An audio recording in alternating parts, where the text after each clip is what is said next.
کے اوپر یہ فیصلہ کیا گیا. دوسرا جھوٹا شخص وہ مفتی ہے, مفتی سعید دیوبندی, جو کہ سارے نکاح اسی نے پڑھائے ہیں آج تک جتنے ہوئے ہیں.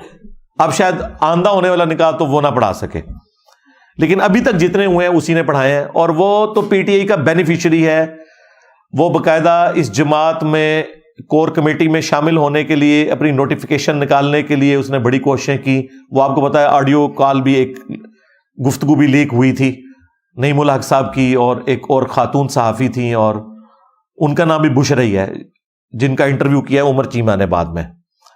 اور اس میں مفتی سعید صاحب بھی بیٹھے ہوئے ہیں, اور اس وقت یہ چیزیں ساری ڈسکس کر رہے ہیں. مفتی کا یہ کام ہے کہ جب وہ نکاح پڑھانے لگا تو ان ساری چیزوں کو انشور کرے گا. اس وقت بھی کیا, اور پھر یہ بھی کہہ رہا ہے دوسرا نکاح بھی میں نے پڑھایا. تو مجھے نہیں سمجھ آ رہی کہ مفتی کو اور ایکس ہسبینڈ کو سزا کیوں نہیں ہو رہی, اس دیوس کو. اس کے لیے دیوس کی ٹرم استعمال ہوتی ہے, بغیرت قسم کا جو مرد ہوتا ہے نا, اسے دیوس کہا گیا. اس دیوس کو بھی سزا نہیں ہو رہی, اور اس کذاب مفتی کو بھی جو دنیاوی عہدے کی لالچ میں اس قسم کی گواہیاں دے رہا ہے, اسے سزا نہیں ہو رہی ہے. اگر قانون کو ہی فالو کرنا تھا تو انہیں بھی بیچ میں لایا جاتا. یہ کون سا قانون آپ نے فالو کیا؟ اب آ جائیں جو کمزوری ان کے اینڈ پہ ہوئی. وہ کمزوری ہے کہ جو ریٹن میں طلاق والا معاملہ ہے نا, وہ ہوا ہے 14 نومبر 2017 کو. لیکن جو ایکچوئل طلاق تھی, جو ریٹن میں نہیں تھی, اور شرعی اعتبار سے ریٹن میں ہونا کوئی ضروری نہیں ہے, ہاں اعلانیہ ہونا ضروری ہے, ریٹن میں ہونا ضروری نہیں ہے. وہ جو طلاق تھی وہ اپریل 2017 میں ہو چکی تھی, کیونکہ ندیم ملک صاحب کے پروگرام میں جو بشرا بی بی نے اپنا انٹرویو دیا وہ ایک ہی دیا تھا. اس وقت ندیم ملک صاحب ہم ٹی وی کے اوپر تھے اور ایک سلجھے ہوئے صحافی ہیں. اس وقت تو خیر پی ٹی اے کو بڑے اچھے لگتے تھے, بعد میں جب انہوں نے بیلنس گفتگو شروع کی تو وہ برے لگنا شروع ہو گئے. میرے نزدیک تو وہ ایک اچھے صحافی ہیں, کریڈیبل صحافی ہیں.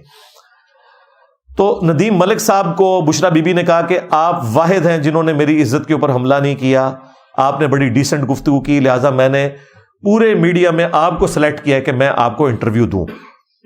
جس میں انہوں نے سفید کلر کا برقع پہنا ہوا ہے. اس میں انہوں نے بتایا کہ جی میرے جو ایکس ہسبینڈ ہیں وہ ایک مذہبی خاندان سے تعلق رکھتے ہیں, تو میں نے سنت کے مطابق جو قرآن میں بھی آیا ہے کہ جو عورت ہے وہ عدت سورہ طلاق میں بھی اور سورہ البقرہ میں بھی وہ خاوند کے گھر میں ہی پوری کرے گی, تو میں وہاں سے پورا کر کے نکلی ہوں عدت. تو اس وقت لیکن یہ سارا معاملہ تھا زبانی کلامی.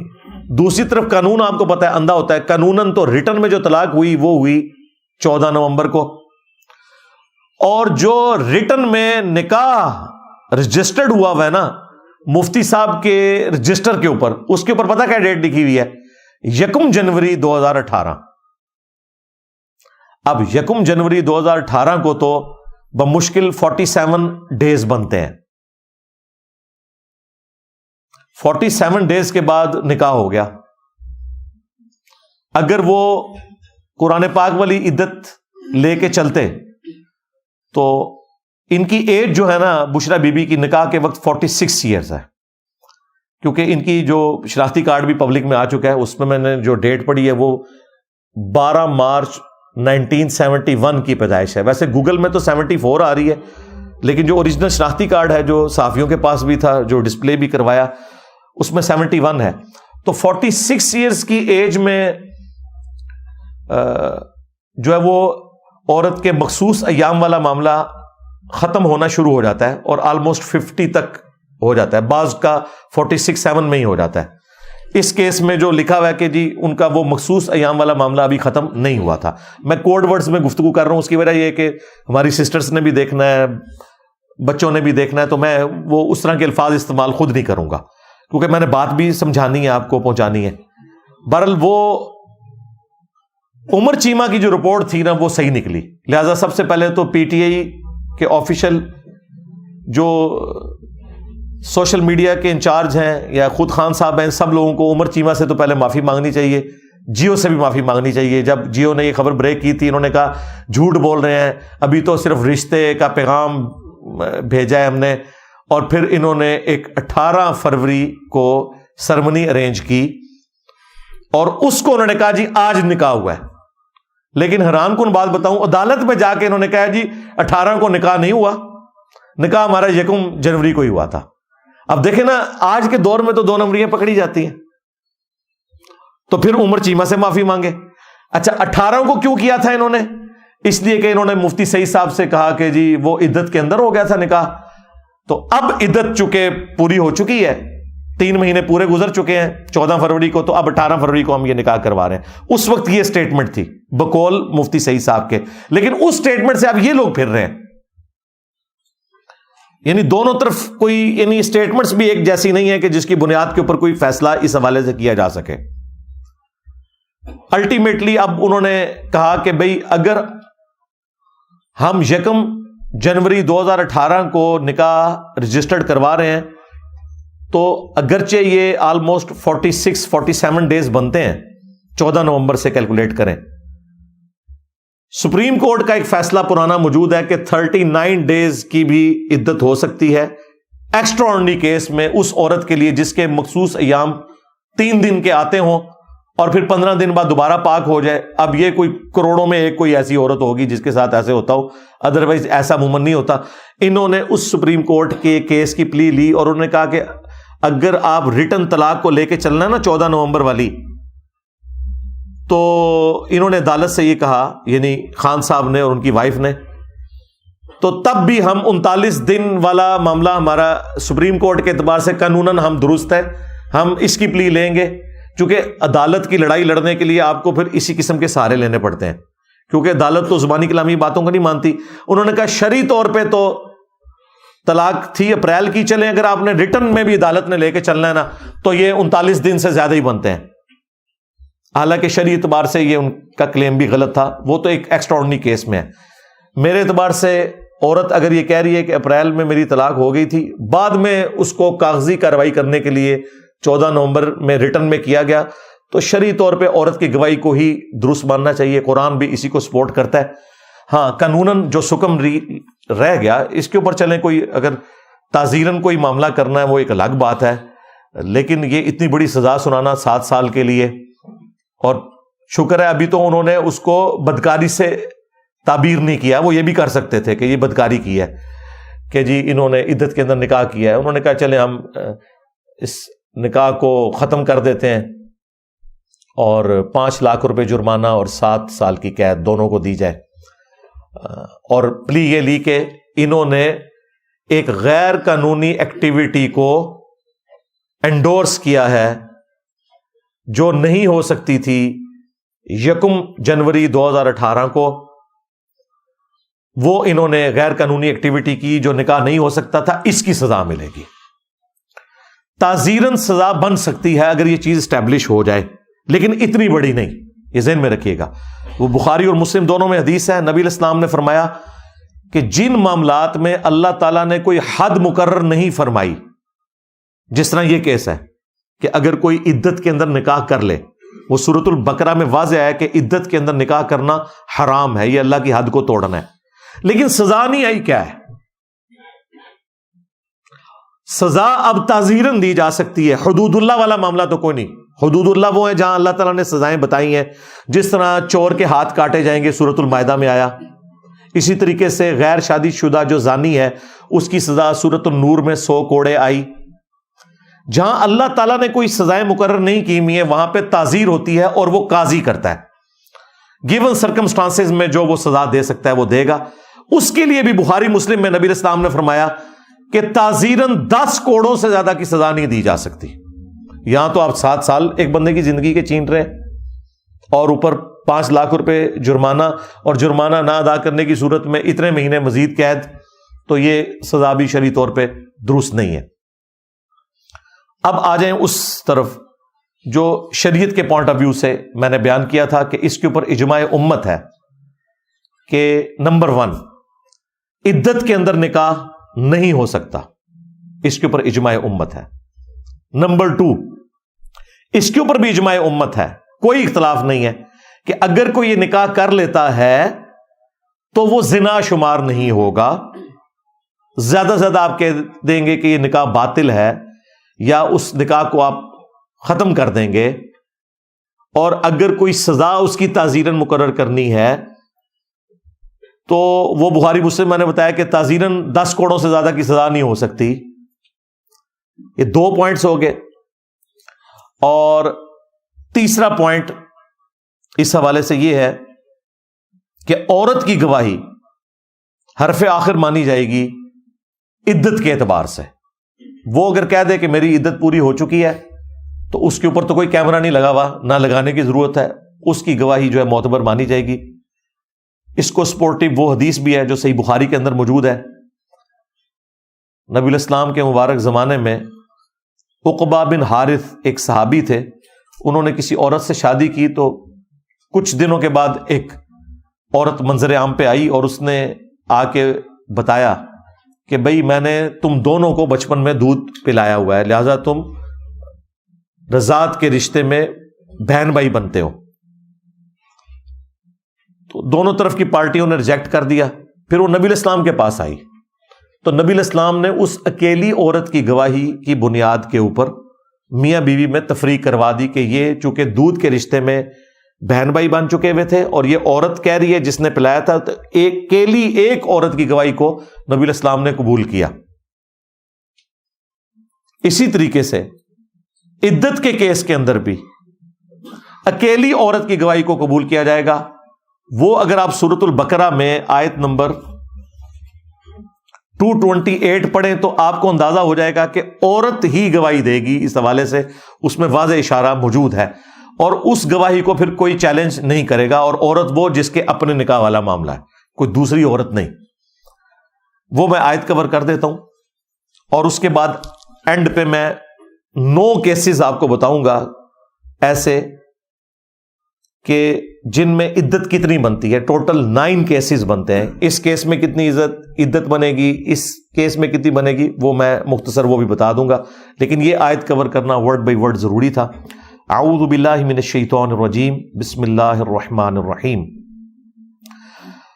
والمطلقات یتربصن بانفسہن، اور طلاق یافتہ عورتوں کے لیے اللہ تعالیٰ کی طرف سے یہ لازم قرار دیا گیا ہے کہ وہ اپنے آپ کو روک کر رکھیں گی نیکسٹ نکاح کی طرف جانے سے، ثلاثۃ قروء، 3 دفعہ مخصوص ایام سے پاک ہونے تک۔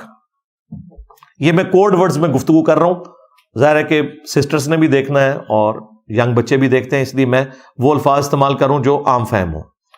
وَلَا يَحِلُّ لَهُنَّ أَن يَكْتُمْنَ مَا خَلَقَ اللَّهُ فِي أَرْحَامِهِنَّ، اور حلال نہیں ہے ان عورتوں کے لیے کہ وہ چھپائیں جو اللہ نے ان کے یوٹرس کے اندر، رحم کے اندر پیدا کر دیا، یعنی اگر ان کے پیٹ میں اللہ تعالیٰ نے کوئی ان کو اولاد دی ہے اور ظاہر ہے کہ یہ ان کو پتا ہے تو اس کو نہ چھپائیں۔ ظاہر ہے اس زمانے میں الٹرا ساؤنڈ تو نہیں ہوتی تھی یا اس طرح کے باقی ٹیسٹ تو نہیں ہوتے تھے، بالکل انیشیل سٹیج کے اوپر تو عورت کو ہی اندازہ ہوتا ہے اس حوالے سے، تو اللہ تعالیٰ نے کہا ہے کہ اس طرح کا معاملہ نہ ہو۔ یعنی یہ جو عدت ہم بیان کر رہے ہیں نا، 3 دفعہ مخصوص ایام سے پاک ہونا، یہ اس عورت کے لیے ہے جو پریگنٹ نہ ہو۔ اگر پریگنٹ ہے پھر عدت ڈیفرنٹ ہوگی، اس لیے اس کو ساتھ ذکر کیا جا رہا ہے۔ ان کننا یؤمنن باللہ والیوم الآخر، اگر وہ ایمان رکھتی ہیں نا اللہ پر اور آخرت کے دن کی جواب دہی کے اوپر، تو پھر انہیں اللہ سے ڈرتے ہوئے یہ حرکت نہیں کرنی چاہیے۔ انہیں بتا دینا چاہیے کہ بھائی اس طریقے سے میں اب پریگنٹ ہوں، تو ظاہر ہے جب پریگنٹ ہے تو جب تک وضع حمل نہیں ہوگا، ڈلیوری نہیں ہوگی، اس کی عدت اس حوالے سے چلتی رہے گی۔ وہ انشاءاللہ 9 کیسز میں آپ کو بعد میں بتا دیتا ہوں، ان میں ایک یہ بھی ہے۔ اب بڑی امپورٹنٹ بات آ رہی ہے جس میں غامدی صاحب نے جو ایک نیا کانسیپٹ دیا نا، اس کا رد ہو رہا ہے۔ وَبُعُولَتُهُنَّ أَحَقُّ بِرَدِّهِنَّ فِي ذَلِكَ، ان کے جو وہ والے ہسبینڈ ہیں جنہوں نے انہیں طلاق دی ہے، وہ زیادہ حق رکھتے ہیں کہ اپنی بیویوں کی طرف لوٹ جائیں اس مدت کے دوران۔ یہ اس طلاق کا ذکر ہو رہا ہے جس میں ایک یا دو طلاقیں ہوں، کیونکہ اس سے اگلی آیت میں پھر تفصیل کے ساتھ آ رہا ہے کہ طلاق 2 دفعہ دی جا سکتی ہے، اور تیسری دفعہ جب دیں گے تو پھر تو معاملہ ختم۔ ایک یا دو طلاقیں دی ہیں تو اس صورت میں اللہ تعالیٰ فرما رہا ہے کہ جو پہلا خاوند ہے نا جس نے طلاق دی ہے، وہ زیادہ حق رکھتا ہے کہ وہ عدت کے اندر اپنی بیوی سے رجوع کر سکتا ہے۔ اس کا مطلب یہ ہے کہ پھر 3 مہینے آلموسٹ، یا وہ 3 دفعہ مخصوص ایام سے پاک ہونا اور پریگننٹ ہونے کی صورت میں طلاق تو واقع ہو جائے گی۔ یہ بھی ویسے پبلک میں مشہور ہے کہ پریگننٹ عورت کو طلاق نہیں ہوتی، طلاق ہو جائے گی اس کو، لیکن اس کی عدت ختم اس وقت ہوگی جب وضع حمل یعنی ڈلیوری ہوگی۔ اس دوران اگر وہ خاوند اپنی بیوی کی طرف رجوع لانا چاہتا ہے عدت کے اندر تو سب سے زیادہ حقدار وہی مرد ہے جس نے اسے طلاق دی ہے، لیکن 3 طلاقیں نہیں، 1 یا 2، 3 کے بعد تو وہ نہیں رکھ سکتا۔ تو پھر وہ اس مدت کے اندر اپنی بیوی کی طرف رجوع لائے تو بغیر نئے نکاح کے لائے گا۔ اس دوران طلاق تو ہوگی، نکاح نہیں ٹوٹے گا۔ نکاح ٹوٹے گا جب طلاق بائن ہو جائے۔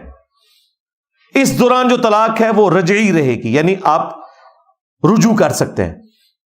جیسے ہی وہ عدت پوری ہو جائے تو طلاق رجعی جو ہے وہ طلاق بائن میں کنورٹ ہو جاتی ہے۔ اس کے بعد پھر اس عورت کی بھی مرضی دیکھی جائے گی کہ وہ اپنے ایکس ہسبینڈ کے ساتھ دوبارہ نکاح کرنا چاہتی ہے کہ نہیں، پھر حق بیر بھی نیا ہوگا۔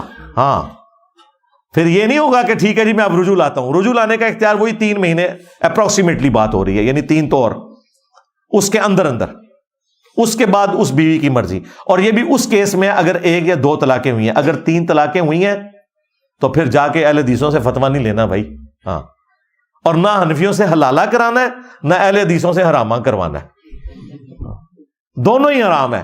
حلالہ اس طریقے سے زبردستی والا یہ بھی حرام ہے، اور وہ حرامہ کے 3 دے کے پھر وہ کہتے نہیں 1 ہوگی، وہ بھی حرام ہے۔ یہ الگ سے ایک ٹاپک ہے۔ البتہ اس عدت کے دوران وہ خامند زیادہ حقدار ہے۔ اب مجھے بتائیں، غامدی صاحب نے جو یہ ایک نئی پخ چھوڑی کہ چونکہ الٹرا ساؤنڈ کے ذریعے یہ پتہ چل جاتا ہے کہ عورت پریگننٹ نہیں ہے، تو وہ یہ کہتے ہیں کہ اب اسے عدت پوری کرنا کوئی ضروری نہیں ہے، ٹھیک ہے وہ نیا نکاح کر لے۔ اب مجھے بتائیں، اگر اس خامند نے اسے 1 یا 2 طلاقیں دی ہوئی ہیں اور وہ پریگننٹ بھی نہیں ہے، الٹرا ساؤنڈ بھی کہتا ہے نہیں ہے، تو قرآن تو اسے حق دے رہا ہے کہ وہ 3 مہینوں تک، اللہ تعالیٰ کہہ رہا ہے کہ وَبُعُولَتُهُنَّ أَحَقُّ بِرَدِّهِنَّ، ان کے وہ والے جو ہسبینڈ ہیں نا وہ زیادہ حق رکھتے ہیں کہ وہ رجوع لائیں۔ اس کا حق تو پھر غامدی صاحب نے چھین لیا۔ سمجھ رہے ہیں نا آپ میری بات؟ پھر تو ٹھیک ہے طلاق لئی، الٹرا ساؤنڈ کرایا تو پھر اتو جتو الٹرا ساؤنڈ کرایا اتو ہی دوسرے کار نہ جائے، جبکہ قرآن تو کہہ رہا ہے نہیں، 3 مہینے کے اندر وہ خامند یہ حق رکھتا ہے کہ وہ اس عورت کے ساتھ شادی کرے۔ اب وہ الٹرا ساؤنڈ کی رپورٹ لے کے جا کے تو کہیں جا کے دوسری جگہ شادی کر لے، وہ حق آپ ختم نہیں کر سکتے۔ لہذا یہ یاد رکھیے گا، جو شعائر اسلام ہے ان کو آپ نہیں بدل سکتے۔ مثلا اذان دینا نماز کے لیے مسجد میں، یہ شعائر اسلام ہے۔ اگرچہ ہم گھڑی کو دیکھ کے مسجد میں جاتے ہیں، لیکن دنیا کا کوئی مفتی، کوئی بزرگ، کوئی بابا، ایون کوئی صحابی بھی ہو، دین کے اس حکم کو نہیں بدل سکتا کہ اب اذان کی ضرورت ہی کوئی نہیں ہے، ٹھیک ہے گھڑی دیکھو اور مسجد میں جاؤ۔ اگرچہ پریکٹیکلی یورپ امریکہ میں تو بالکل ضرورت باقی نہیں رہی ہے، یہاں پہ بھی اذانوں کی آواز کدھر آتی ہے؟ آ بھی جائے تو ہم ان اذانوں کو تو نہیں فالو کر رہے ہوتے۔ جس نے 1:30 بجے نماز پڑھنی ہے اس کی بلا سے 1:45 اذان ہو رہی ہے، وہ تو گھڑی کو دیکھتا رہتا ہے کہ میں نے تو 1:30 والی مسجد میں جانا ہے۔ وہ اذان نہ بھی ہو، اس نے گھڑی کے مطابق مسجد میں جانا ہوتا ہے۔ لیکن کوئی مائی کا لال اذان کو ختم کر سکتا ہے؟ کیونکہ شعائر اسلام ہے۔ اس طریقے سے کوئی یہ والی عدت کی مدت کو سائنٹیفکلی اس طریقے سے کر کے وہ پھر انوملی کریٹ ہو جائے گی۔ اگر آپ اس کو ایڈریس بھی کر لیں اور یہ کہیں کہ جی اس کا مقصد تو یہ تھا کہ وہ عورت پریگننٹ ہے یا نہیں، تو مقصد تو یہ بھی تھا کہ وہ والا مرد 3 مہینے کے اندر رجوع لا سکتا ہے۔ اس مرد سے آپ حق کیسے چھین سکتے ہیں کہ وہ کسی دوسرے مرد کے ساتھ جا کے شادی کرے؟ پہلا حق اس مرد کا ہے اگر 1 یا 2 طلاقیں ہوئی ہیں۔ لہذا یہ ان کا فتویٰ قرآن کے بالکل خلاف ہے۔ یہ ایک ریزن ہے پریگننٹ ہونا، دوسرا یہ کہ اللہ نے موقع دیا، اس لیے سورہ طلاق میں سورۃ البقرہ میں آیا کہ عدت کے دنوں میں آپ نے عورت کو گھر سے باہر نہیں نکالنا، وہ عدت اپنے خاوند کے گھر میں پوری کرے گی۔ کیوں؟ اب مجھے بتائیں، یہاں تو 5 منٹ بعد جو ہے نا خاوند فتویٰ لینے کے لیے نکل پڑتا ہے کہ غلطی ہو گئی، بچوں کا کیا بنے گا۔ ایک طلاق دی اگر خاوند نے، اس کے بعد 3 مہینے اس کی بیوی اسی گھر میں رہے، وہ 3 منٹ بعد خاوند کو خیال آ جاتا ہے کہ میں کیا کر بیٹھا ہوں، سیاپا پالے اپنی جان نو۔ 3 مہینے تو اتنا ٹائم ہے، کیونکہ اسلام چاہتا ہے خاندانی نظام نہ ٹوٹے، تو بیوی وہاں رہے گی نا تو اسے پھر اپنی بیوی کے ساتھ جو گزارا ہوا اچھا وقت ہے وہ بھی یاد آئے گا، اور پھر جب بیوی تو بیٹھی ہوگی اندر عدت پوری کر رہی ہوگی، ہاں، اور بچوں کو جب خاوند کو ایک دن سنبھالنا پڑے گا، لگ پتا جائے گا، تو اس کو فوراً ہی سگنل آ جائیں گے بھائی یہ تو ایک دن میرے لیے مشکل ہے، تو میں کس طرح بیوی کے بغیر گزارا کروں گا۔ پھر وہ جا کے بیوی سے خود ہی قدموں میں گر کے معافی مانگ لے گا، بجائے یہ کہ حلالے اور حرامے کے چکروں میں پڑے وہ خود ہی معافی مانگ لے گا۔ یہ ہے اس کے پیچھے حکمت کہ وہاں پہ عدت وہ اپنے خاوند کے گھر پوری کرے گی۔ اور اگر 3 طلاقیں ہو چکی ہیں جو اکٹھی دینا حرام ہے، لیکن اگر دے کوئی اسٹیبلش ہو جاتی ہیں، اس صورت میں بھی خاوند نہیں اسے نکالے گا۔ کیوں؟ اس کے ماں باپ کہاں پہ رہتے ہیں، بہن بھائی کہاں پہ ہیں۔ اگلے زمانوں میں تو دوسرے شہر میں جانا ایک ایشو تھا، یہ والی ٹرانسپورٹ تو نہیں تھی، تو کہا گیا کہ ہر صورت میں بھلے 3 طلاقیں بھی اگر کسی نے دے دی ہیں تب بھی وہ خاوند کے گھر میں اپنی عدت کو پورا کرے، تاکہ اس کے ماں باپ تک اطلاع پہنچے، اور وہ اگر اس دوران وہ لے کے جانا چاہتے ہیں تو ٹھیک ہے، وہ رائٹ ہے، وہ لے کے جا سکتے ہیں۔ ادروائز خاوند اتنے عرصے کھانا پینا خرچہ بھی اس کو دے گا، اگرچہ 3 طلاقیں بھی دے چکا ہوا ہے۔ ویسے تو اسلام میں طلاق ایک ہی دینی چاہیے، اس کے بعد عورت کی مرضی، 3 مہینے بعد چاہے آپ سے شادی کرے چاہے کسی اور سے، کم از کم وہ دروازہ تو کھلا رہے نا، حلالہ یا حرامہ نہ کروانا پڑے، پھر آپ ٹھیک ہے اسی اور سے شادی کر سکتے ہیں۔ جو یہ ٹھا 3 طلاقیں مارتے ہیں اور بیوی کو مار کے رکھ دیتے ہیں، بیوی کو کیا مارتے ہیں، اپنے آپ کو ہی مار لیتے ہیں۔ ذلت تو خامن کو بھی کاٹنی پڑتی ہے، بلکہ زیادہ کاٹنی پڑتی ہے۔ اس لیے میں شادی شدہ لوگوں سے کہتا ہوں کہ بھائی دروازہ توڑ لو، کھڑکی توڑ لو، اپنا سر پھاڑ لو، بیوی کا نہیں اپنا، لیکن طلاق کا لفظ نہ اپنی زبان پہ لاؤ، پوری زندگی پچھتاؤ گے۔ اگر اس عورت کی زندگی برباد ہوتی ہے نا تو اس مرد کا بھی کچھ نہیں بچتا۔ اسی لیے ابو داؤد میں حدیث ہے، اللہ تعالیٰ کو حلال چیزوں میں سب سے زیادہ ناپسندیدہ طلاق ہے۔ حلال اللہ نے اس لیے رکھی ہے کہ بعض اوقات جینون ضرورت پڑ جاتی ہے، خاوند مارتا بہت زیادہ ہے تو بیوی پھر ظاہر ہے جان بچانا تو فرض ہے، اسے خدشہ ہے کہ مجھے قتل ہی نہ کر دے۔ اسی طریقے سے کسی کی عورت بہت زیادہ بدکاری کے اوپر تلی ہوئی ہے تو ظاہر ہے کون سا خاوند اس کو برداشت کرے گا، پھر اولاد بھی برباد ہو جاتی ہے، ایکسٹریم کنڈیشن میں ہو سکتا ہے۔ اس لیے اللہ تعالیٰ نے وہ راستہ کھلا رکھا ہے، لیکن کہا حلال چیزوں میں ناپسندیدہ ہے۔ اللہ کو پسند یہ نہیں کہ کوئی طلاق تک نوبت جائے، یہ ذہن میں رکھیے گا۔ حتیٰ کہ صحیح مسلم میں حدیث ہے کہ شیطان کا تخت پانیوں پہ لگا ہوا ہے، شام کے وقت سارے کے سارے اس کے چیلے آ کے رپورٹ کرتے ہیں، اور وہ آ کے بتاتے ہیں حضرت آج ہم نے یہ کروایا، کسی سے چوری کروائی، کسی سے بدکاری کروائی، تو شیطان اس کو نارمل لیتا ہے۔ ایک اس کا چیلا آ کے یہ بتاتا ہے کہ میں نے آج میاں بیوی میں علیحدگی کروا دی ہے، لڑائی ڈروا دی۔ شیطان اتنا خوش ہوتا ہے کہ اسے گلے لگا لیتا ہے کہ پتر تو جڑا نا کام صحیح کیتا ہے، کیونکہ تو نے ایک کام کر کے کتنے زیادہ گناہوں کا دروازہ کھول دیا۔ بعض اوقات ایسی عورتیں پھر معاشرے کے لیے ناسور بن جاتی ہیں، اولاد ناسور بن جاتی ہے، مرد ناسور بن جاتے ہیں۔ اسی لیے اس چیز کو اسلام میں ناپسندیدہ قرار دیا گیا۔ صحیح مسلم میں حدیث ہے، نبی الاسلام نے فرمایا کوئی بھی مؤمن اپنی مؤمنہ بیوی سے بغض نہ رکھے، ہاں دل میں بھی برائی نہ رکھے۔ بخاری اور مسلم دونوں میں حدیث ہے، میں اپنے بعد سب سے بڑی آزمائش تمہارے لیے تمہاری عورتیں یعنی کہ بیویاں چھوڑ کے جا رہا ہوں۔ اچھا بیویوں کو حضور نے نہیں کہا کہ تمہارے خاوند تمہارے لیے آزمائش چھوڑ کے جا رہا ہوں، حضور کو پتا تھا ڈومیننٹ مرد ہوتا ہے یہ زیادتی کرے گا، حضور نے مردوں کو ڈرایا کہ دیکھنا ان کے حق کا خیال رکھنا ہے۔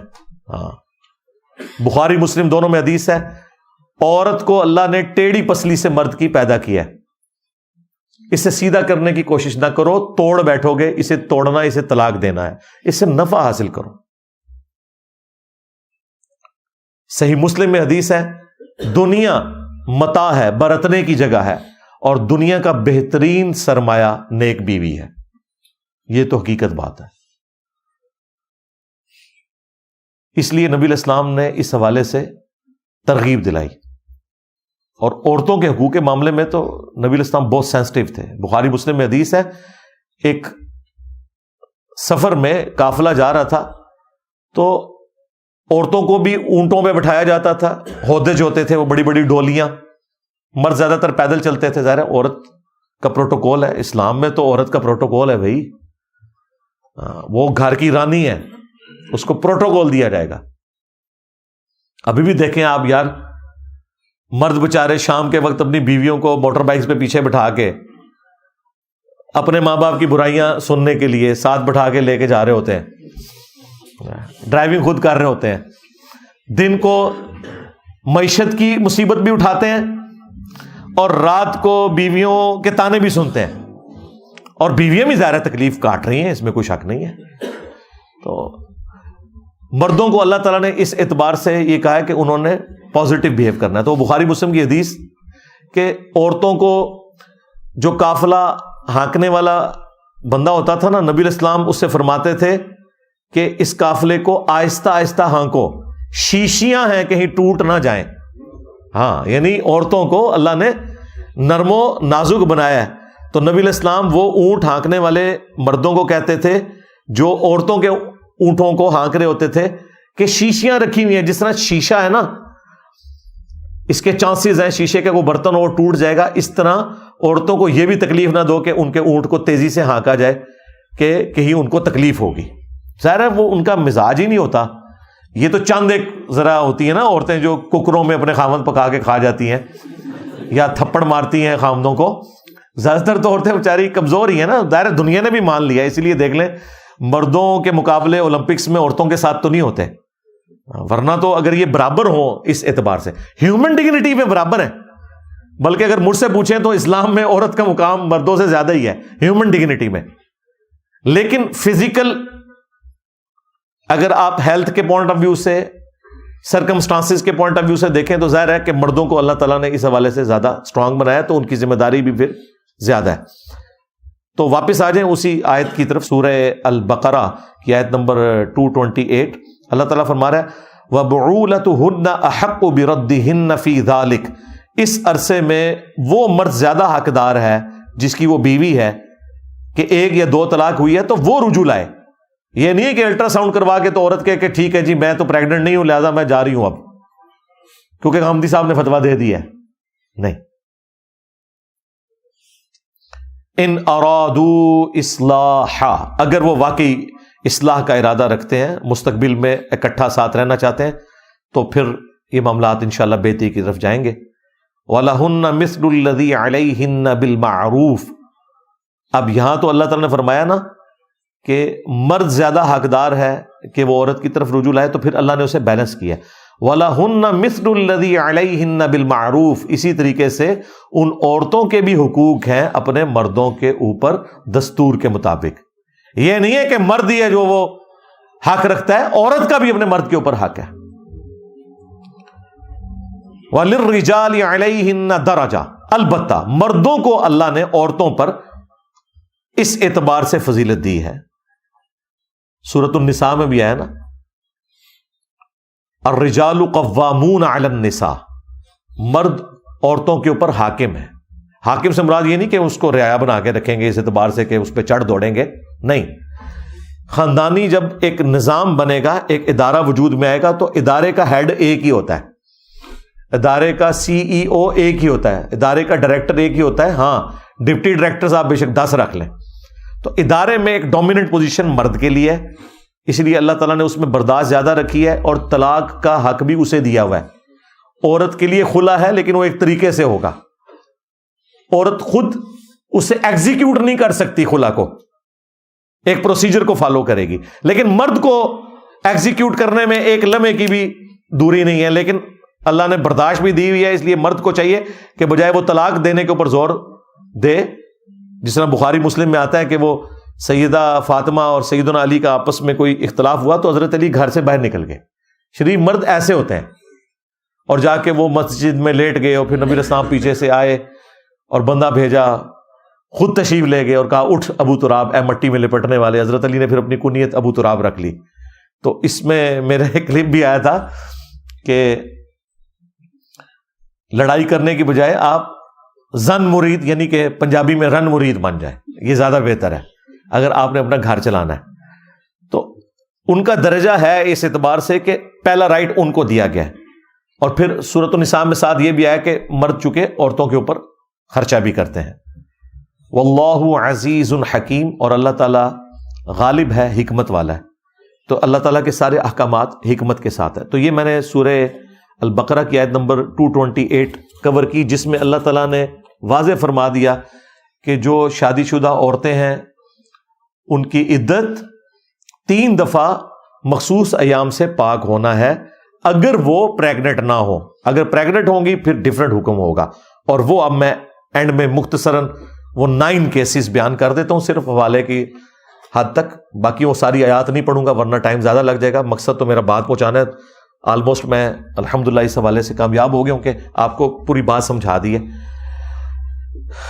کیس نمبر 1 وہ ہے مدخولہ، یعنی کہ شادی شدہ عورت جو مرد کی کسٹڈی میں آ چکی ہوئی ہے، اور وہ ہے مطلقہ، یعنی اسے مرد نے طلاق دی۔ تو اب اس کی عدت سورۃ البقرہ کی آیت نمبر 228 میں، جس کو میں نے کور کیا، وہ آئی ہے کہ 3 دفعہ وہ مخصوص ایام سے پاک ہوگی۔ تو پھر اس کو اجازت ہے کہ وہ اسی خامند کے ساتھ دوبارہ شادی کرے، اگر 1 یا 2 طلاقیں ہوئی ہیں، 3 ہوئی ہیں پھر تو نہیں کر سکتی۔ لیکن اس عرصے میں اس عورت کی مرضی کے بغیر بھی اس کا خامند اس کی طرف رجوع لا سکتا ہے، کیونکہ وہ طلاق رجعی ہے، بائن نہیں ہوئی، طلاق ہوئی ہے، نکاح نہیں ٹوٹا، لیکن 3 طلاقوں کے بعد نکاح بھی ٹوٹ جاتا ہے۔ تو یہاں پہ یہ مدت آ گئی کہ وہ 3 دفعہ پاک ہوگی، تو یہ اس کی عدت بنتی ہے۔ کیس نمبر 2 شادی شدہ عورت ہے لیکن وہ پریگنٹ ہے اور اسے ہو گئی طلاق، تو طلاق تو اسٹیبلش ہو جائے گی، یہ جو پبلک میں مشہور ہے کہ نہیں ہوگی، ہو جائے گی۔ لیکن سورہ الطلاق کی آیت نمبر 4 میں اللہ تعالیٰ نے فرمایا کہ پھر اس کی جو مدت ہے عدت کی، وہ ڈیلیوری تک ہے، وضع حمل تک، جب وہ پاک ہو جائے بچہ جننے کے بعد۔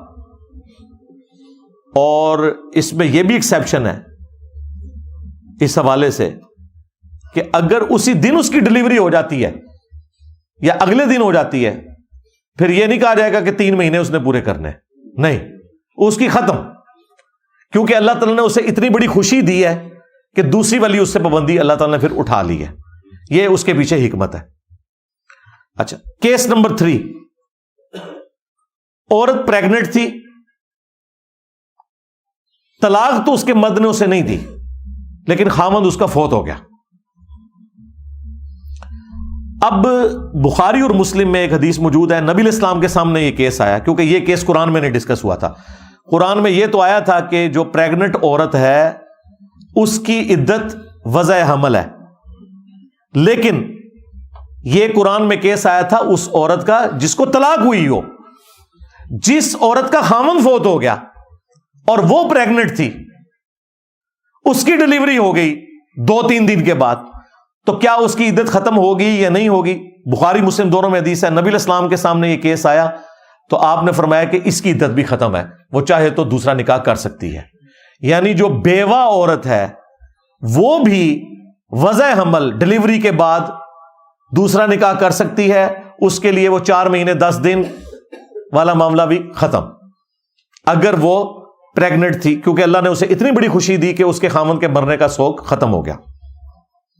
کیس نمبر 4 جو اس کے ساتھ جڑا ہوا ہے، صرف بیوہ عورت جو پریگنٹ نہیں ہے، اس کی عدت پھر اللہ تعالیٰ نے 3 حیض والی نہیں رکھی، 3 دفعہ مخصوص ایام سے پاک ہونے والی نہیں رکھی، بلکہ 4 مہینے 10 دن رکھی ہے، اور اس کا ذکر اللہ تعالیٰ نے سورۃ البقرہ میں فرما دیا۔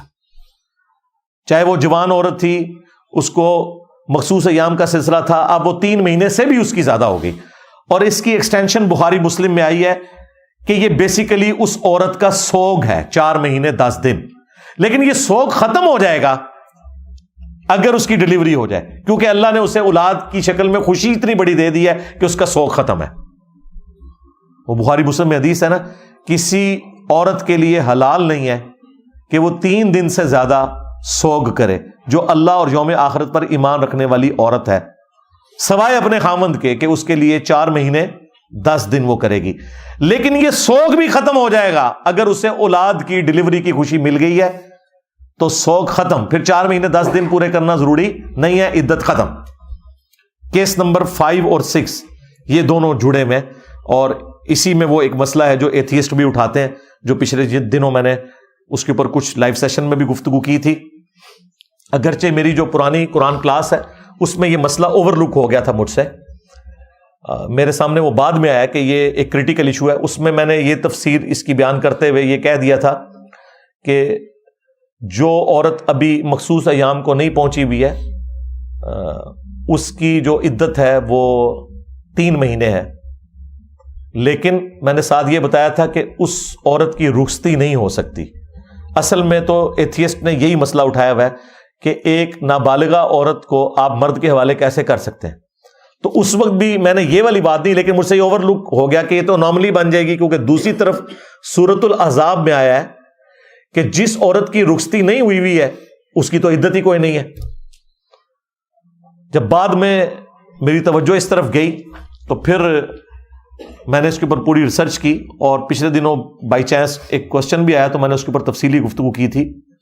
یہ جو کیس نمبر 5 اور 6 اکٹھا بیان ہوا ہے سورہ الطلاق کی آیت نمبر 4 کے اندر، بلکہ 3 کیسز بیان ہو گئے، میں یہ والا بھی اور ایک جو میں ڈسکس کر چکا ہوں کہ جو عورت پریگننٹ ہے اس کی ڈیلیوری کے ساتھ ہی اس کی عدت ختم ہو جائے گی۔ 2 کیسز یہ بھی بیان ہوئے ہیں کیس نمبر 5 اور 6 میری ترتیب میں، اور اس میں چونکہ نساء کا لفظ ہے، نساء کا ورڈ بالغہ عورت کے لیے بولا جاتا ہے، بچی کے لیے نہیں بولا جاتا، لہٰذا یہ انڈرسٹوڈ ہے۔ یہ میں اس لیے بات کر رہا ہوں کہ اس کے ترجمے میں اختلاف پایا جاتا ہے۔ بہت سے لوگوں نے جو ترجمہ کیا اس میں انہوں نے ایک خاص حکم چھوڑ دیا جس کی وجہ سے ایتھیسٹ کو موقع ملا۔ میں اس ترجمے کے ساتھ ایگری نہیں کرتا۔ میں جس ترجمے کے ساتھ ایگری کرتا ہوں وہ یہ ہے، پہلے پورشن کے اوپر تو سب متفق ہیں کہ اللہ تعالیٰ نے فرمایا کہ جن عورتوں کے بارے میں تمہیں شک ہے نا، ان کی یعنی جو مخصوص ایام کی عمر ہے وہ گزر چکی ہے، جس طرح 50+ کے قریب عورتیں جو ہیں ان کو تو پیریڈز والا معاملہ ہوتا نہیں۔ جب پیریڈز والا معاملہ نہیں ہوتا تو ظاہر ہے پھر وہ 3 دفعہ پاک ہونے والا سلسلہ تو نہیں ہوگا، تو اللہ نے کہا کہ ان کی ہم نے مدت رکھ دی ہے 3 مہینے، پھر وہ 3 دفعہ پاک ہونے والی شرط نہیں، 3 مہینے انہوں نے پورے کرنے ہیں۔ ایسی عورتیں جن کے بارے میں تمہیں شک ہو گیا، اگرچہ وہ اس عمر کو پہنچ چکی ہوئی ہیں لیکن پھر بھی کبھی کبھار کوئی خون آ جاتا ہے ان کا، تو پھر ظاہر شک میں پڑ گئے کہ اب اگر وہ کبھی کبھار خون آتا ہے تو پھر اب اس کی اگر وہ 3 دفعہ پاک ہونے والا معاملہ ہو سکتا ہے 1 سال ہی لگ جائے، تو اللہ تعالیٰ نے شک میں پڑ جائے عورت کا معاملہ، پھر 3 مہینے پورے کرو، دیٹس آل۔ اور پھر ساتھ ہی ذکر ہوا کہ وہ جو ابھی حیض کو نہیں پہنچی، اس میں کچھ علماء اس طرف گئے کہ اس سے مراد وہ عورتیں ہیں جو نابالغ ہیں، ورنہ تو پھر وہ انوملی کریٹ ہو جائے گی کہ نابالغہ عورت کی رخصتی کیسے ہوگی۔ اس پہ بھی سب کا اتفاق ہے کہ اگر نابالغہ عورت کا نکاح اس کا باپ کر دے تو بالغ ہونے کے بعد وہ اپنا نکاح توڑ سکتی ہے، تو یہ حق تو اس کا ختم ہو جائے گا اگر آپ اس کو اس کے مرد کے حوالے کر دیں گے، تو یہ تو لاجیکلی درست نہیں بنتا۔ لہذا اس کا ترجمہ جو علماء یہ کرتے ہیں نا کہ وہ عورتیں جو ابھی حیض کو نہیں پہنچی، اس سے مراد یہ ہے کہ ابھی وہ حیض ختم ہونے کی عمر کو نہیں پہنچی ہوئی اور بیماری کی وجہ سے ان کا حیض بند ہو جاتا ہے، تو ظاہر ان کی کیلکولیشن کا بھی مسئلہ ہو جائے گا، ان کے لیے بھی آپ 3 مہینوں کو کنسیڈر کریں گے۔ اور یہ جو ترجمہ ہے یہ ایک شیعہ عالم جو پچھلے دنوں ہی فوت ہوئے، ہمارے جو محبوب ہیں سید جواد نقوی صاحب، ان کے استاد تھے محسن نجفی صاحب رحمہ اللہ تعالی، جامعۃ الکوثر کے وہ ہیڈ تھے اسلام آباد میں، ان سے میری ملاقات ہوئی ہے۔ 80+ کی ایج میں فوت ہوئے ہیں. انہوں نے 10 جلدوں کے اوپر قرآن کی تفسیر لکھی الکوثر کے نام سے. کمال ہے. اور انہوں نے کوئی فرق نہیں کیا قرآن کی آیت کے کانٹیکسٹ میں جہاں بخاری مسلم کی حدیثیں آتی ہیں وہ انہوں نے لکھی ہیں. انہوں نے یہ بھی فرق نہیں کیا کہ میں سنی حدیث نقل کر رہا ہوں یا شیعہ حدیث. انہوں نے جدھر جدھر حدیثیں آتی تھیں وہ نقل کر کے اس سے باقاعدہ رزلٹ بھی نکالے ہیں. انہوں نے یہی ترجمہ اڈاپٹ کیا ہے جو میں یہ کر رہا ہوں, اور وہ فٹ ان بیٹھتا ہے کیونکہ نساء کا ورڈ عورت کے لیے بولا جاتا ہے, اور نساء کا ورڈ جب بولا گیا تو پھر یہاں دوسرے والی وہ عورت مراد نہیں ہوگی کہ جس کی ابھی مخصوص ایام کی عمر نہیں آئی, بلکہ وہ مراد ہوگی کہ جس کے مخصوص ایام کے ختم ہونے کی ابھی عمر نہیں آئی ہوئی, اس کے باوجود کسی بیماری کی وجہ سے اس کو مخصوص ایام آنا بند ہو گئے ہیں, کسی بھی وقت شروع ہو سکتے ہیں. تو اب ہو سکتا ہے اس کو بھی سال ڈیٹ آپ کو انتظار کرنا پڑے, تو اللہ نے فرمایا نہیں, ضرورت نہیں ہے. اگر بیماری ڈکلیئر ہو جاتی ہے تو پھر آپ نے اس کے لیے بھی 3 مہینے اس کی عدت ہوگی, اس کے بعد وہ دوسری شادی کر سکتی ہے. کیس نمبر 7, وہ عورت جو غیر مدخولہ ہے, یعنی ابھی اس کی شادی نہیں ہوئی, صرف نکاح ہوا ہے, اپنے خاوند کے پاس نہیں گئی, تو وہ سورۃ الاحزاب میں آیا کہ پھر ایسی عورت جو ہے اس کی عدت نہیں ہوگی کیونکہ اسے اس کے مرد نے ہاتھ نہیں لگایا. پلس سورۃ البقرہ میں آیا کہ ایسی عورت کو اگر مرد چھوڑ دے گا نا, حق مہر پھر بھی دے گا آدھا. ہاں, اور اگر حق مہر طے نہیں ہوا تھا, ابھی صرف زبانی کلامی نکاح کی بات چلی تھی, پھر بھی اللہ نے کہا کچھ نہ کچھ دو اسے. ہاں, عورت کا اتنا حق ہے. یہاں پہ کہتے ہیں جی حق مہر جو ہے 32 روپے 8 آنے ہیں, پتہ نہیں کہاں سے نکالا ہے. اور سورۃ النساء میں آیا ہے کہ اگر سونے کا ڈھیر بھی عورت کو دے دیا ہے نا کسی نے حق مہر میں, تو اب وہ واپس نہیں لے سکتا, کیونکہ اللہ نے فرمایا تم نے اس سے نفع حاصل کیا ہے, اس عورت سے, وہ تمہاری بیوی رہی ہے. یہ اس عورت کی بات ہو رہی ہے جس کی رخصتی ہوگی. جس کی رخصتی نہیں ہوئی نا, اگر اس کے ساتھ آپ کا 10 تولے سونے کا ایگریمنٹ ہوا ہے نا نکاح کا, 5 تولے پھر بھی دینا پڑے گا.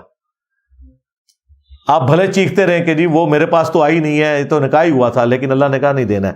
اور اگر کچھ بھی طے نہیں ہوا تھا, صرف زبانی کلامی نکاح ہوا تھا, اور یہ طے پایا تھا کہ بعد میں ڈیفائن کر لیں گے کہ نکاح کا حق مہر کتنا رکھنا ہے, تب بھی کچھ نہ کچھ دے کے معاملے کو جو ہے وہ سیٹل کرنا ہے. یہ ہے عورت کے حقوق. یہاں پہ عورتیں بھاگ رہی ہیں یورپ اور امریکہ میں حقوق مانگنے کے لیے. کیس نمبر 8 نمبر, خلا لینے والی عورت شادی شدہ, یعنی اس کے خاوند نے اسے طلاق نہیں دی, نہ وہ بیوہ ہے اور نہ وہ ایسی عورت ہے کہ اس کی بھی رخصتی نہیں ہوئی, رخصتی بھی ہو چکی, مدخولہ بھی ہے, بیوہ بھی نہیں ہے, شادی شدہ ہے, خاوند طلاق بھی نہیں دے رہا, اب وہ طلاق لینا چاہتی ہے. یہ اس کو اللہ نے رائٹ دی ہے سورۃ البقرہ میں 229 نمبر آیت کے اندر. اللہ نے اسے رائٹ دی ہے. اب خاوند اسے طلاق نہیں دینا چاہتا تو یہ اس کا رائٹ ہے, وہ طلاق لے سکتی ہے. لیکن یہ علیحدہ بات ہے, وہ حدیث موجود ہے جامع ترمذی سنن نبی داؤد میں کہ جو عورت بغیر وجہ کے اپنے خاوند سے طلاق لے گی نا, قیامت کے دن وہ جنت کی خوشبو بھی نہیں پائے گی. ہاں, لیکن دنیا میں طلاق اسٹیبلش ہو جائے گی, آخرت میں عذاب بھوگ دے گی. اس کو وائس ورسا کر لیں کہ جس مرد نے بھی زیادتی کی اپنی بیوی کے ساتھ, ناحق اسے طلاق دی, وہ بھی پکڑا جائے گا. لیکن قانوناً اگر ایک مرد طلاق دیتا ہے تو اب بیوی زبردستی تو اس کے ساتھ نہیں رہ سکتی نا. اس طریقے سے اگر ایک بیوی اپنے خاوند کے ساتھ نہیں رہنا چاہتی, بھلے کوئی وجہ نہیں ہے, لیکن وہ چاہتی ہے میں نے نہیں رہنا, وہ اپنے خاوند کے ساتھ زیادتی بھی کر رہی ہے, قانوناً تو اس کو اسٹیبلش کیا جائے گا, سیدھی سی بات ہے. اور وہ ہے خلا کا اختیار. وہ حدیث موجود ہے ابو داؤد میں, سنن نسائی میں, الموطا امام مالک کے اندر. نبی علیہ السلام فجر کی نماز پڑھا کے نکلے, ایک عورت باہر کھڑی تھی, اس نے کہا یا رسول اللہ میں اپنے مرد کے ساتھ نہیں رہنا چاہتی. آپ نے اس کے مرد کو بلایا اور فرمایا کہ جو حق مہر والا معاملہ ہے نا وہ آپس میں طے کر لو, یہ عورت وہ حق مہر واپس کرے. وہ قرآن میں بھی آیا کہ اگر کوئی عورت علیحدہ ہونا چاہتی ہے اپنے خاوند سے طے کر لے, جتنا وہ آسانی سے دے سکتی ہے وہ اسے واپس کرے اور پھر وہ علیحدگی کر لے, اس کے عوض وہ اسے علیحدہ کر دے گا. پھر نبی علیہ السلام نے کہا کہ ٹھیک ہے, جو یہ اس نے کہا ٹھیک ہے یا رسول اللہ میں دستبردار ہوتی ہوں, میں اس کو واپس کرتی ہوں, میں اس سے علیحدہ ہونا چاہتی ہوں. پھر نبی علیہ السلام نے ان کے درمیان علیحدگی کروا دی. یہ ہوگی خلا والی عورت کہ جو اپنے مرد سے جا کر طلاق لینا چاہتی ہے اور وہ نہیں دے رہا, پھر وہ قاضی کی طرف رجوع لاتی ہے. ظاہر ہے اس وقت نبی علیہ السلام اس وقت قاضی تھے نا, جسٹس کی سیٹ کے اوپر وہ تھے, تو نبی علیہ السلام نے بلا کے اس معاملے کو سیٹل کروایا. اب اسی میں امپلائڈ ہے کہ اگر کوئی مرد طلاق نہیں دے رہا اپنی بیوی کو, خلا نہیں دے رہا, اچھا یہ جو خلا ہے نا یہ ایک طلاق کے ایکویلنٹ تصور ہوتا ہے, اور طلاق بائن کے, ہاں یہ طلاق رجعی نہیں ہوگی. جیسے ہی اس عورت نے خلا لیا وہ اس کے نکاح سے بھی نکل گئی. البتہ چونکہ یہ ایک طلاق بائن ہے لہذا وہ اس مرد کے ساتھ دوبارہ بھی شادی کر سکتی ہے. حلالہ تو ہے ہی غلط, حرامہ بھی غلط, کسی چیز کی ضرورت نہیں ہے, نئے حق مہر کے ساتھ. چونکہ ایک طلاق یہ واقع ہوئی ہے, اس کے ایکویلنٹ ہے خلا. مرد نے تو نہیں دی تھی نا طلاق, مرد دیتا تو پھر لادہ معاملہ ہونا تھا. یہ عورت نے لی تو اس طرف رجوع لا سکتی ہے. اور اس کی جو عدت ہے وہ سنن نبی داؤد میں آیا 1 مہینہ ہے. لیکن یہ یاد رکھیے گا یہ ساری عدتیں اس دن سٹارٹ ہوں گی جس دن خامن طلاق دے گا. یہ ذہن میں رکھیے گا. یہ نہیں کہ ایک بیوی جو ہے وہ روٹ کے میکے آئی ہوئی ہے 1 سال سے اور پھر طلاق خامن بھیج دے اور وہ کہ جی میں تو سال پہلے کی آئی تھی لہذا میری عدت پوری ہو گئی, چپ کر کے اگلا نکاح کر لو. نہیں, اس ڈیٹ کے بعد پھر وہ والا ہوگا 3 مہینے یا 3 دفعہ پاک ہونا, وہ جتنی میں چیزیں بتا رہا ہوں. یہ پوائنٹ بڑا امپورٹنٹ ہے کیونکہ لوگ اکثر پوچھ رہے ہوتے ہیں جی سٹارٹ کدوں ہوئے گی, وہ تو ناراض ہو کے 2 سال سے آئی ہوئی ہے, بھلے 10 سال سے آئی ہوئی ہے.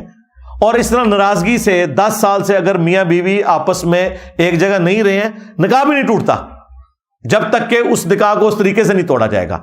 ناراضگی سے نکاح نہیں ٹوٹتا, یہ ذہن میں رکھیے گا.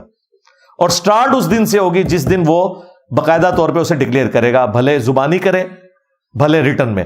لیکن ظاہر قانون کو بھی فالو کرنا ہے, زبانی کے بعد اس کا ریٹن ریکارڈ بھی ہونا چاہیے تاکہ عدالت میں چیلنج نہ ہو, ورنہ وہی کچھ ہوگا جو خان صاحب کے ساتھ انہوں نے کیا ہے. ہاں, اور وہ کہیں کہ ہم قانوناً تو صحیح کر رہے ہیں, لیکن لادہ بات ہے کہ وہ جھوٹے لوگوں کی گواہیوں کے اوپر کیا ہے. تو یہ اس میں خیال رکھنا ہے آپ نے کہ جو خلا والی عورت ہے اس کی عدت کتنی ہے, 1 مہینہ. وہ طلاق بائن کے ایکویلنٹ ہے. مصنف ابن ابی شیبہ میں موجود ہے کہ 1 طلاق بائن کے ایکویلنٹ ہے. مسند شافعی میں موجود ہے حضرت عثمان کا فتویٰ کہ خلا والی عورت اپنے اس خاوند کی طرف واپس بھی جا سکتی ہے, کیونکہ خاوند نے تو طلاق نہیں نہ دی ہوئی. 3 طلاقوں کے بعد دوبارہ شادی نہیں ہو سکتی اس خاوند سے, الا یہ کہ نیچرلی کوئی حلالہ ہو جائے. نیچرل حلالہ وہ قرآن میں ذکر ہوا ہے سورۃ البقرہ میں کہ اس نے کہیں اور شادی کی اور وہ خاوند بھی فوت ہو گیا یا اس نے طلاق دے دی. پری پلان حلالہ نہیں. ہاں, وہ سنن ابن ماجہ میں پورا چیپٹر ہے کہ حلالہ کرنے والے اور کروانے والے پر لعنت. اسی لیے امام حنیفہ کے خلاف ہو گئے تھے محدثین. یہ صرف امام حنیفہ ہیں جنہوں نے یہ فتویٰ دیا کہ جی اگرچہ حلالہ کروانا حرام ہے لیکن اسٹیبلش ہو جائے گا. تو باقی محدثین نے کہا کہ یہ آپ کیا کر رہے ہیں, ان کے اپنے شاگردوں نے مخالفت کر دی. اسی وجہ سے آج فقہ حنفی میں فتویٰ امام حنیفہ کے قول پہ نہیں دیا جاتا, قاضی ابو یوسف اور امام محمد کے قول پہ دیا جاتا ہے. وہ کہتے ہیں کہ جی ان کے شاگردوں کو پتہ چل گیا تھا کہ ہمارے امام صاحب نے یہ فتویٰ قرآن و سنت کے خلاف دیا. تو پریکٹیکلی اس وقت اگرچہ حلالے نکالنے والے حنفی ہیں, دیوبندی اور بریلوی مولوی ملتے ہیں حلالے نکلوانے والے, لیکن ان کی فقہ میں بھی جو مفتہ بہی قول جسے وہ کہتے ہیں نا, جس پہ فتویٰ دیا گیا ہے وہ قاضی ابو یوسف والا ہی ہے کہ امام حنیفہ کا یہ فتویٰ باطل ہے. اسٹیبلش فقہ حنفی میں فتویٰ چلتا ہے اس معاملے میں قاضی ابو یوسف اور امام محمد کا, یہ ذہن میں رکھیے گا.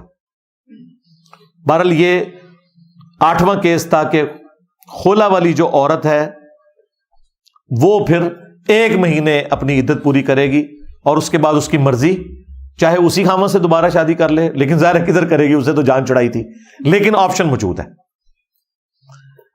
چاہے گھر بیٹھی رہے, کچھ عرصے بعد خیال آتا ہے پھر وہ کر بھی لیتی ہیں. اسی لیے ہم سے جب کوئی رابطہ کرتا ہے نا تو ہم اسے کہتے ہیں کہ مہربانی کرو خلا ہی لو, طلاق تک نہ جاؤ تاکہ کل کو چانسز باقی رہیں.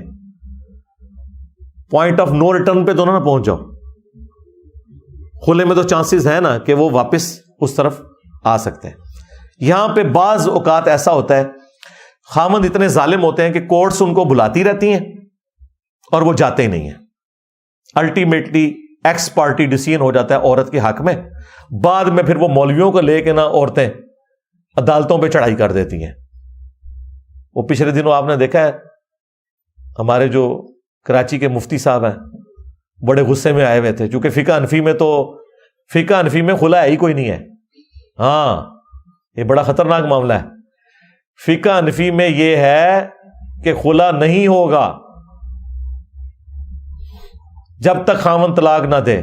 عدالت تنسیخ نکاح نہیں کر سکتی. یعنی کہ اگر کوئی مرد اپنی عورت کو مارتا ہے, پیٹتا ہے, غلام بنا کے رکھے, ٹھیک ہے وہ وہیں مر جائے, عدالت میں جائے گی تو وہ تنسیخ نکاح جج نہیں کر سکتا. اس پہ مفتی صاحب بڑے بھڑکے ہوئے تھے کہ جی یہ ججوں کی بیویاں نہیں ہیں, جج اپنی بیویوں کو طلاقیں دے, لوگوں کی بیویوں کو طلاقیں. بھائی کیا کریں جج؟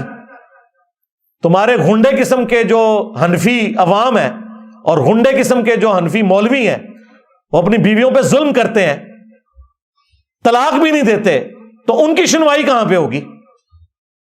خلا عورت کا اتنا ہی حق ہے جتنا مرد کا طلاق دینے کا حق ہے. نہیں اگر دے رہا مرد طلاق, عدالت میں جائے گی, عدالت میں اگر وہ نہیں جاتا ٹھیک ہے ون سائیڈڈ ڈیسیژن ہو جائے گا. لیکن اس میں وہ دو نمبری نہیں ہونی چاہیے جو بعض عورتیں وکیلوں کو ساتھ ملا کے, عدالتوں کو ساتھ ملا کے نا کسی ڈمی ایڈریس کے اوپر نا وہ سمن جاری کرواتے رہتے ہیں. سمجھ آئی بات کی؟ خاوند بیچارے کو پتہ ہی نہیں ہوتا, اس کو تو اس دن پتہ چلتا ہے جس دن عورت جو ہے نا وہ فارغ ہو چکی ہوئی ہوتی ہے, وہ پھر پیٹتا ہے کہ مجھے یہ بھی نہیں ہونا چاہیے. یہ ذہن میں رکھیے گا. لیکن اس میں ایک تیسرا کیس بھی ہے. بعض عورتیں اس طرح کا کام اس لیے بھی کرتی ہیں کہ جیسے ہی خاوندوں کے پاس سمن جاتے ہیں نا, خاوند مولویوں کو بیچ میں انوالو کر لیتے ہیں, عدالتیں پھر ڈیسیژن نہیں دیتی ہیں. تو پھر یہ ہر عورت نے خود اپنے لیے فیصلہ کرنا ہے کہ اس وقت اس کی کیا سچویشن ہے. یہ اس کا رائٹ ہے. اگر عدالت تنسیخ نکاح کر دیتی ہے تو بس خلا اسٹیبلش ہو گیا, اور ڈاکومنٹ آپ نے بہرحال وہ حاصل کرنا ہے. اگر ڈاکومنٹ کے بغیر آپ نے اگلا نکاح کیا تو آپ کے خلاف پھر وہ کیس, وہی عدت کیس بنا دیں گے آپ کے اوپر. ہاں یہ ذہن میں رکھیے گا. اور وہ جو آپ کا دوسرے والا مرد ہے وہ بھی پھنس جائے گا بیچ میں, پھر وہ بدکاری والا کیس بھی بنا دیتے ہیں. وہ پھر آپ پتہ نا وکیلوں کے پاس تو پورے فارم بنے ہوئے ہیں نا, اس میں تو پہلے سے ہی پرنٹ ہوا ہے. اسی لیے جب عورتیں خلا کے لیے دعویٰ کرتی ہیں نا تو یہ بیڑا غرق زیادہ تر وکیل بھی کرواتے ہیں. اس میں پہلے سے لکھا ہوتا ہے خاوند نشہ کرتا ہے, مارتا ہے, پیٹتا ہے, اور وہ وکیل کہتا ہے سارے ٹک کر دیتے نے میں. اب جب یہ نوٹس پہنچے گا خاوند کو, وہ کہے گا یار یہ 10 سال میرے ساتھ رہی ہے, میں نے تو کبھی سگریٹ کو بھی ہاتھ نہیں لگایا, اور یہ میرے اوپر الزام لگا رہی ہے نشے کا. وہ کہتے ہیں ایسی تیسی, پھر میں ایسی عورت کو فارغ ہی کراں گا. تو یہ بھی بجائے جوڑنے کے نا توڑنے کا کام کرتے ہیں وکیل حضرات بھی, یہ میں آپ کو بتاؤں. اور اس میں بعض کا ججز بھی شامل ہوتے ہیں, اور بھی بڑی غلیظ قسم کی خبریں بھی ان لوگوں کی نکلتی ہیں, ججز کی بھی اور وکلاء کی بھی. وہ ایک الگ سے معاملہ ہے. ہم تو لوگوں کو صرف ترغیب دلا سکتے ہیں کہ وہ اللہ سے ڈریں. آخری کیس نمبر 9 وہ ہے مفقود الخبر جو خاوند ہے, یعنی کہ مسنگ پرسن. آپ سمجھ آئے, اس کی جو ہے نا وہ عربی ہے, جس کی خبر نہیں ہے کہ وہ کدھر ہے. کسی دوسرے ملک گیا تھا, گم گیا. اگلے زمانوں میں تو نہ کوئی موبائل فون, نہ کوئی ڈیٹا, نہ کوئی پاسپورٹ والا معاملہ, بلکہ اس ماڈرن دور میں بھی کتنے لوگ بلوچستان سے مسنگ پرسن ہوئے میں ہیں, کے پی سے ہوئے میں ہیں, اور پی ٹی آئی کے بعد تو اب پنجاب سے بھی مسنگ پرسن آنا شروع ہو گئے ہیں. پہلے پنجابیوں کو اس تکلیف کا اندازہ نہیں تھا. جب خود مسنگ پرسن ہوئے نا تو اب انہیں پتا چلا کہ وہ بلوچستان والے بےچارے کیوں آگے دھرنے دیتے ہیں.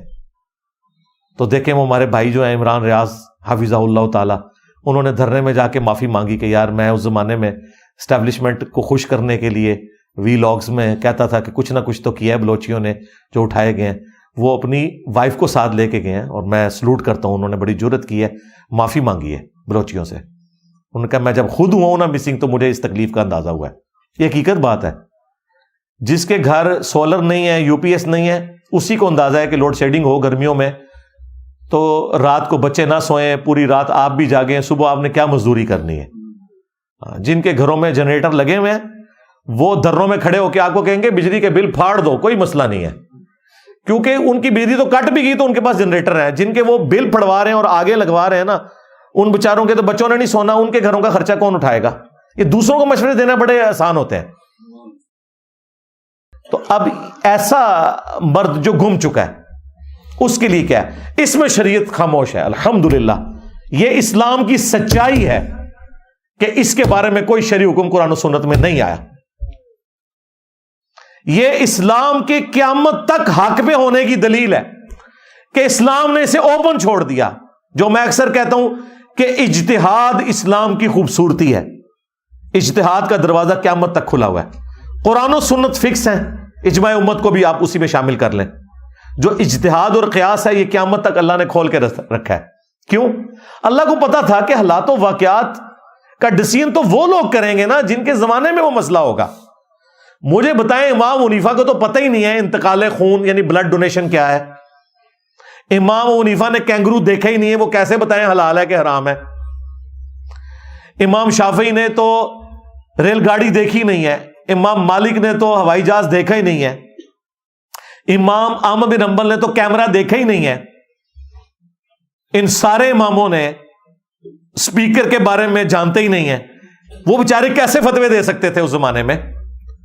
لہذا ان فقہا کے فتوے ان کے زمانے تک کے لیے تھے, اور میجورٹی چیزیں قرآن و سنت اور اجماع امت سے ثابت ہوتی ہیں. کہتے ہیں جی امام حنیفہ نے بتایا بھینس حلال ہے, اور بھینس کا حلال ہونا تو قرآن میں لکھا ہوا ہے سورۃ المائدہ میں کہ بہیمۃ الانعام جو ہے نا, جو بے زبان مویشی ہیں, یہ سارے تمہارے لیے حلال کر دیے گئے. اور ان کی نشانی ہے وہ کٹے ہوئے کھر ہوتے ہیں. وہ کٹا ہوا کھر گائے کا بھی ہوتا ہے, بکری کا بھی ہوتا ہے, بھینس کا بھی ہوتا ہے, اونٹ کا بھی ہوتا ہے, زرافے کا بھی ہوتا ہے. ہاں جی, زرافہ بھی حلال ہے, یہ میں نے بتایا. تو اب فقہ انجینئرنگ کوئی بن جائے گا؟ نہیں. اجتہاد قیامت تک ہے. آج جتنے مسائل ہیں جدید, وہ امام حنیفہ تو نہیں بتا رہے, وہ مفتی تقی عثمانی صاحب بتا رہے ہیں, وہ مفتی منیب الرحمان صاحب بتا رہے ہیں, باقی علماء بتا رہے ہیں, علماء عرب بتا رہے ہیں, کیونکہ اجتہاد اسلام کی خوبصورتی ہے. تو یہ دیکھیں کتنی بڑی خوبصورتی. 9th کیس جو میں بیان کر رہا ہوں کہ جس کا خاوند مسنگ ہو جائے وہ ہر زمانہ ڈیسائیڈ کرے گا کہ اس زمانے میں اس کے لیے کتنا ٹائم رکھنا چاہیے.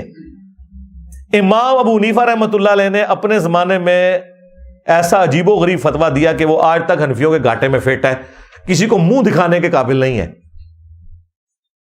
وہ کہتے ہیں 90 سال انتظار کرے گی. اس سے بڑا مذاق یہ کہ وہ کہتے ہیں کہ اگر 90 سال انتظار نہیں کر سکتی نا, اتنی دیر انتظار کرے کہ جتنی دیر اس خامند کے ہم عمر جتنے مرد ہیں وہ فوت ہو جائے. یعنی نہ ہی سمجھو. کیوں؟ انہوں نے ایک بات غلط ڈرائیو کر لی قرآن سے اپنی مرضی سے کہ طلاق جو ہے یہ مرد کا حق ہے, عورت خلا نہیں لے سکتی. تو جب مرد گم گیا تو پھر جسٹس بھی نہیں دے سکتا قاضی, کوئی انصاف بھی نہیں کر سکتا. وہ کہتے ہیں یہ اب آپ کو پتا چلو مفتی صاحب چیخ رہے ہیں یہ ججوں کی بیویاں نہیں ہیں, کیونکہ ان کے بابا جان جو ہیں, ٹھیک ہے, یعنی کہ امام حنیفہ روحانی بابا جان, وہ یہ فتویٰ دے گئے ہوئے ہیں. اب انہوں نے اپنے بابے کا فتویٰ تو حلال کرنا ہے. وہ فتویٰ اسی صورت میں حلال ہوگا کہ جب وہ یہ مانے کہ تنسیخ نکاح نہیں ہو سکتا, خلا نہیں ہو سکتا. ساتھ یہ بھی بتائیں تاکہ ان کے بابوں کے فتووں کا مذاق اڑے. ٹھیک ہے, اللہ ان کو معاف کرے یار, غلطی ہوئی ان سے. 90 سال والا فتویٰ منہ چھپاتے پھرتے ہیں. ایک اس فتوے سے, اور دوسرا فتویٰ یہ کہ اگر گن پوائنٹ پہ طلاق دلوائی جائے تو طلاق جو ہے وہ واقع ہو جاتی ہے. اور اسی فتوے کو لے کے پھر حکمرانوں نے, سلطنت عباسیہ کے حکمرانوں نے جو جو کھلواڑ کیا.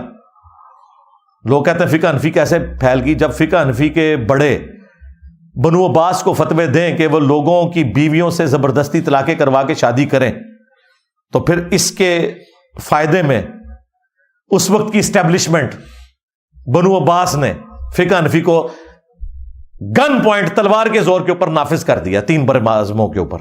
اسی لیے فقہ حنفی کے مسائل قرآن و سنت کے خلاف ملتے ہیں. ہم کہتے ہیں کتابیں کچھ اور کہہ رہی ہیں, یہ کیا کہتے ہیں؟ او بھائی وہ فتوے ہوئے میں اسٹیبلشمنٹ کے اس زمانے کی کتابیں لکھنے والے لکھتے رہے کہ یہ فراڈ ہو رہا ہے. او بھائی قرآن میں آیا ہے سورۃ النحل کے اندر کہ اگر زندگی موت کی کشمکش ہو, گن پوائنٹ پہ کوئی شخص کسی سے کلمات کفر بھی نکلوا دینا اور وہ دل میں ایمان رکھتا ہو تو وہ کافر نہیں ہوگا.